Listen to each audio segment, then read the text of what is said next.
Assalamualaikum warahmatullahi wabarakatuh. Teman-teman dimanapun berada, dari Sabang sampai Merauke. Sekarang menunjukkan pukul 6 pagi, menit ke-6 dan detik ke-6. Izinkan saya mau pinjam waktu kamu sekitar 4 atau 5 menit. Yuk kita jernihkan pikiran kita dari segala macam informasi yang berseliweran di sekitar kita. Termasuk di dalamnya adalah informasi berita tentang COVID-19, Indonesia terserah, prank, dan segala macam.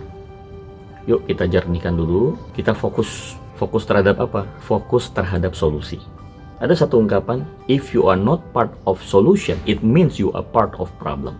Kalau kamu bukan bagian dari solusi, sesungguhnya kamu adalah bagian dari masalah.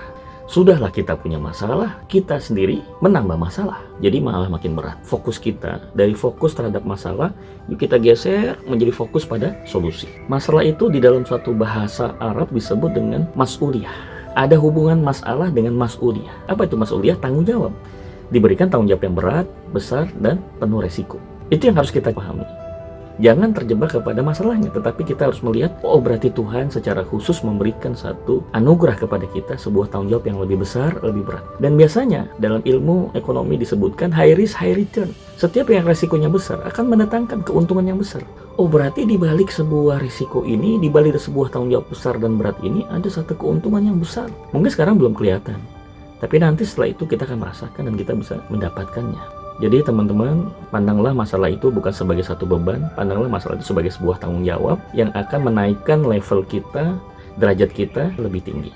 Yang kedua juga disebutkan masalah itu adalah muskilah. Apa itu muskilah? Muskilah adalah kapasitas, kemampuan. Jadi semakin tinggi masalah yang diberikan oleh Tuhan kepada kita, berarti kapasitas, kemampuan kita pun harus bisa mengimbangi masalah itu. Bahkan kalau perlu, melebihi dari masalah itu. Secara sederhana saya mau bilang begini, kalau kecerdasan kita masih di bawah atau sama dengan masalah, berarti kita akan tetap berada dalam masalah. Nggak akan pernah selesai. Begitulah. Kenapa ya sampai hari ini begitu banyak masalah? Masalah pekerjaan, masalah rumah tangga, masalah pendidikan anak, masalah angsuran, masalah bisnis, masalah ribut dengan mitra dan segala macam. Masalah-masalah itu datang dan pergi itu disebabkan karena kita tidak cukup kapasitas dan kemampuan untuk menyelesaikan masalah itu. Kita tidak punya satu perhatian untuk menaikkan kapasitas kita. Selama kapasitas dan kemampuan kita masih ada di bawah dari masalah, kita akan selalu punya masalah. Maka kita berupaya gimana caranya. Kemampuan kita harus berada di atas masalah. Jadi kalau Tuhan kasih masalah yang lebih besar, itu menunjukkan kita harus naik lagi kemampuan kita di atas itu. Jadi itu teman-teman, satu, dia merupakan tanggung jawab. Kedua, dia merupakan sebuah kondisi yang membutuhkan kemampuan kita. Makin besar masalah, makin besar tanggung jawab. Makin besar masalah, makin dibutuhkan kemampuan yang di atasnya. Jadi di sini untuk bisa naikin kepemimpinan kita, derajat keunggulan kita, maka kita juga harus meningkatkan kemampuan kita. Nah, masalahnya sekarang adalah ketika bagaimana caranya kita bisa memiliki satu kekuatan untuk menyelesaikan masalah itu. Betul bahwa kita harus fokus pada solusi, bukan fokus pada masalah. Tapi gimana caranya kita bisa ngedapetin kekuatan untuk menyelesaikan masalah itu? Kalau kita bicara soal mobil, dia bisa bergerak, itu karena ada mesin. Mobil sebagus apapun, kalau nggak ada mesinnya, dia nggak bisa jalan. Handphone, semahal apapun, secanggih apapun handphone, dia nggak bisa jalan kalau nggak ada baterainya.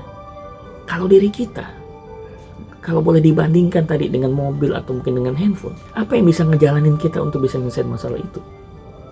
Ternyata ada sebuah kata yang sangat penting untuk bisa ngejalanin, sebagaimana dia berfungsi seperti charger dan dia berfungsi sebagai engine. Nah, itu yang namanya passion. Apa sih passion itu? Passion itu adalah suatu gairah, suatu semangat yang bergelora di dalam diri kita untuk bisa menyelesaikan masalah. Nah, gimana caranya kita bisa jalanin mobil kalau nggak ada engine? Dan gimana kita bisa ngejalanin hidup ini dan menyelesaikan masalah kalau kita nggak punya passion? Teman-teman, nggak mungkin seorang Michael Jordan bisa memenangkan 3 kali musim kompetisi sebagai pemain terbaik di NBA kalau dia nggak punya passion. Dia punya engine-nya, dia punya charger-nya.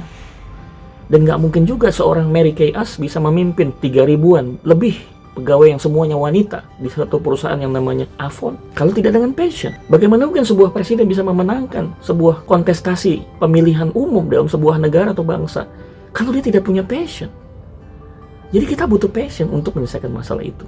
Pertanyaan berikutnya teman-teman adalah, kalau memang mesin itu diperlukan untuk ngejalanin mobil, kalau yang namanya cara digunakan untuk bisa berfungsinya sebuah handphone, pertanyaannya, kita udah punya passion.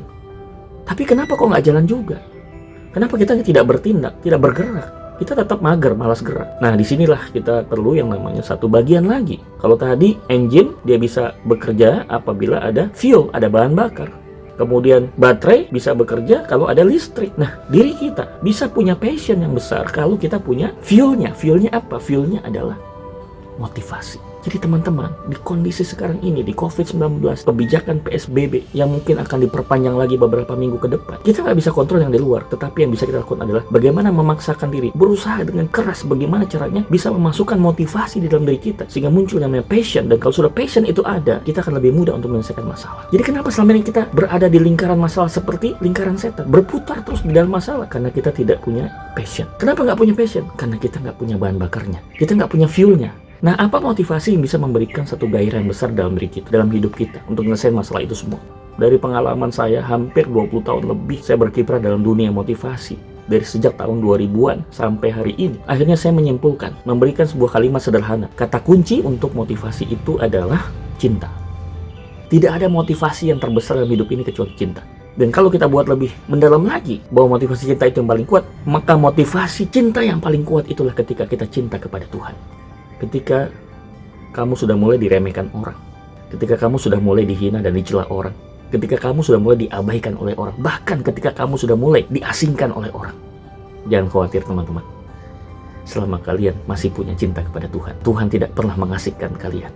Karena Tuhan tidak pernah tidak memperdulikan kalian. Karena Tuhan selalu memperhatikan kalian. Maka untuk meningkatkan gairah dan passion, kita butuh motivasi. Dan untuk bisa menaikkan motivasi, kita butuh cinta.